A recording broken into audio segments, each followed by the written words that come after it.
Assalamualaikum warahmatullahi wabarakatuh. Perkenalkan, nama saya R. Juanda Putra dari Fakultas Pertanian Program Studi Peternakan. Di sini saya akan menggambarkan dan menjelaskan tentang saluran reproduksi unggas jantan. Selanjutnya, saluran reproduksi unggas betina dan juga proses pembentukan telur dan waktu yang dibutuhkan dalam proses pembentukan telur tersebut. Sebelum masuk penjelasan, pertama-tama saya akan menggambar terlebih dahulu bagian-bagian organ dari saluran reproduksi unggas jantan dan juga saluran reproduksi unggas betinanya terlebih dahulu.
Nah, setelah saya selesai menggambar, selanjutnya saya akan menjelaskan terlebih dahulu saluran reproduksi unggas jantan.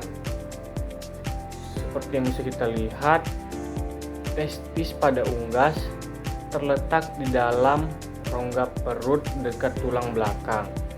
Tidak seperti mamalia yang testisnya berada di luar tubuh, unggas memiliki testis internal. Testis ini berfungsi menghasilkan spermatozoa dan hormon testosteron. Bisa dilihat, testis kiri biasanya lebih besar dibanding testis kanan. Dari testis, sperma akan bergerak ke epididymis. Epididymis ini adalah saluran berlekuk yang melekat pada testis. Epididymis ini berfungsi sebagai tempat pematangan sperma dan penyimpanan sementara. Di sini, sperma akan mengalami proses pematangan lebih lanjut.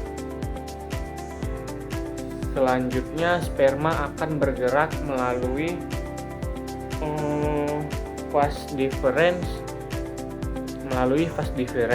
Fase difference ini adalah saluran yang memanjang dari epididymis menuju kloaka, yang fungsinya untuk mengangkut sperma dari epididymis hingga ke kloaka.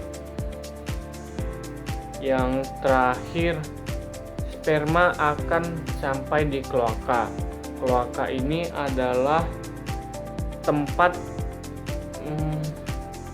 bermuaranya 3 sistem pencernaan, yaitu ekskresi, pencernaan, ekskresi, dan reproduksi. Kloaka di bagian belakang tubuh unggas pada saat kawin. Kloaka jantan akan ditempelkan ke kloaka betina dalam proses yang disebut cloacal kiss. Berbeda dengan mamalia, sebagian besar unggas tidak memiliki penis yang menonjol, terkecuali bebek, angsa, dan beberapa jenis unggas air yang memiliki palus. Selanjutnya kita masuk ke gambar saluran reproduksi unggas betina. Di saluran reproduksi unggas betina ini dimulai dari ovarium. Pada unggas dewasa umumnya hanya ovarium kiri yang berkembang dan berfungsi, sedangkan yang kanan mengalami regresi. Saya gambar ovarium di sini dekat tulang belakang. Ovarium ini berisi banyak folikel dengan berbagai ukuran yang berisi sel telur dalam berbagai tahap perkembangannya. Fungsi ovarium adalah untuk menghasilkan sel telur dan hormon estrogen serta progesteron. Ketika sel telur matang, akan terjadi ovulasi, di mana sel telur dilepaskan dan ditangkap oleh infundibulum. Infundibulum ini berbentuk seperti corong, yang seperti saya gambar di sini. Fungsinya menangkap sel telur dan juga menjadi tempat terjadinya fertilisasi jika ada sperma. Dari infundibulum, sel telur bergerak ke magnum.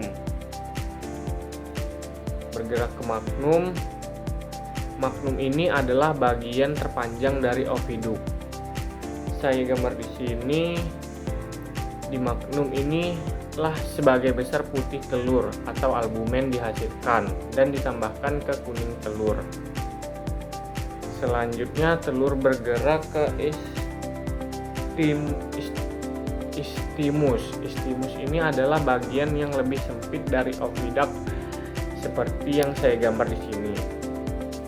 Di ismus membran atau selaput telur terbentuk ada dua membran. Yang pertama membran dalam dan membran luar. Setelah itu telur masuk ke uterus atau sel gland. Saya gambar uterus di sini sebagai bagian yang lebih lebar. Di uterus inilah kerabang telur terbentuk. Kerabang ini tersusun dari kalsium karbonat yang disekresikan oleh kelenjar di uterus. Bagian terakhir adalah vagina. Saya gambar menghubungkan uterus dengan kloaka. Vagina berfungsi sebagai jalur keluarnya telur dan juga sebagai tempat penyimpanan sperma di sperma host glands. Akhirnya telur keluar melalui kloaka yang sama seperti pada unggas jantan. Juga merupakan muara dari sistem pencernaan dan ekskresi. Selanjutnya saya akan menjelaskan proses pembentukan telur dan waktu yang dibutuhkan. Sekarang saya akan menjelaskan proses pembentukan telur dan waktu yang dibutuhkan dalam setiap tahapannya. Proses dimulai dengan ovulasi, yaitu pelepasan sel telur matang dari ovarium yang dilepaskan. Yang dilepaskan ini adalah kuning telur atau yolk beserta germinal disk. Ovulasi dikendalikan oleh hormon LH dari hipofisis. Setelah dilepaskan, sel telur ditangkap oleh infundibulum di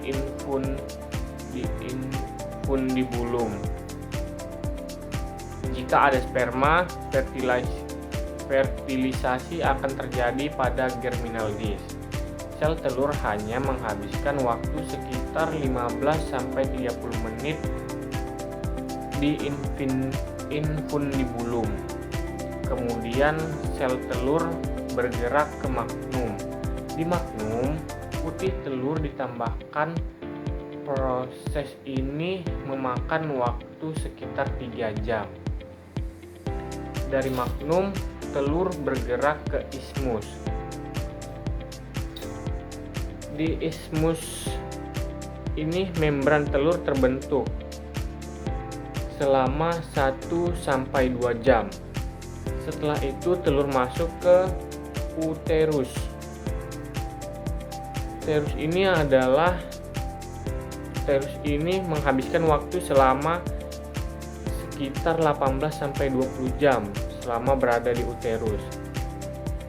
Terjadi 2 proses penting, penambahan cairan ke putih telur atau plumping dan pembentukan kerabang telur. Kerabang telur terbentuk dari pengendapan kalsium karbonat secara bertahap. Terakhir telur melewati vagina hanya dalam beberapa hitungan menit. Di vagina, di lapisan kutikula ditambahkan sebagai pelindung terakhir sebelum telur keluar melalui kloaka. Jadi total waktu dari ovulasi sampai telur keluar adalah sekitar kurang lebih 24-26 jam. Karena proses yang cukup panjang ini, unggas biasanya bertelur dengan interval sekitar 24-27 jam dan biasanya terjadi di pagi hari. Yang menarik, unggas betina bisa menyimpan sperma dalam sperm host glands di vagina selama beberapa minggu. Ini memungkinkan unggas betina untuk menghasilkan telur fertil selama beberapa waktu setelah 1 kali perkawinan. Mungkin itu saja yang bisa saya sampaikan dan saya jelaskan. Apabila ada yang kurang atau apabila ada yang kurang dan kata-kata saya yang salah, saya mohon maaf. Terima kasih. Wassalamualaikum warahmatullahi wabarakatuh.